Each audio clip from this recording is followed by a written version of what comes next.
The next dish is sort of like a chicken pot pie. It's a cross between a pot pie and a pizza. To begin this mouth-watering deep dish pizza, we'll need something like a pizza dough. You can see the full recipe for the dough at Winosity.com. Roll out the dough so that it's large enough to make 2 rounds to completely cover your filling. The lower round should be large enough to completely come up the side of your baking dish. Now we'll start with the filling. We have chicken legs that we're going to get nice and brown.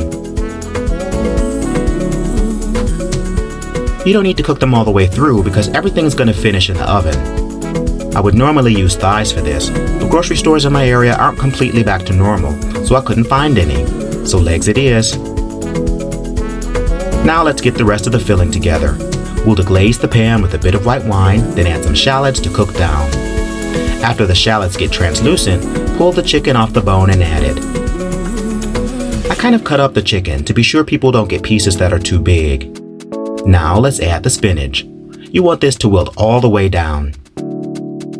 Next is the mushrooms and the goat milk cheese. This is homemade cheese from goat milk that I found at a big box store. You make it the same way you do cow's milk cheese, but it's got a tangier flavor which will be nice in this dish. The final steps are adding the eggs and the herbs and get both incorporated. Let this cool just a bit, then add it to the pie crust. All of it should fit in there. Make sure to even it out.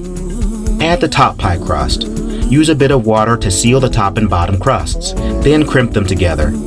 All this goes in the oven at 375 degrees in a preheated oven for 35 to 40 minutes until the edges are golden brown.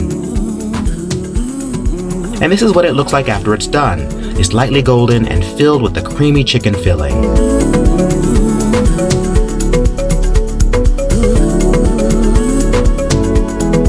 We'll be drinking Pinot Noir with this dish. These are also both award winners, which is why I picked them. They both saw some oak aging and are rich enough for a main course, but still light enough so that they won't overpower the chicken. First is the Mirabeau 2018 Pinot Noir. It's really affordable and likely available at your local grocer or wine shop. It's got the cherry and strawberry flavors you expect from a Pinot Noir. This is a great food wine, but you could also enjoy it as a sipper.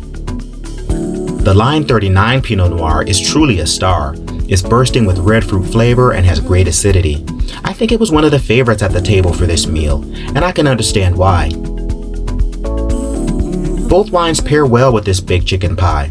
By the way, I'm serving them off ice, so they're under 70 degrees. That's a great temp for Pinot in general, and is especially refreshing on a spring day like today. This is so good and so rich. These are perfect for that. Such a savory dish.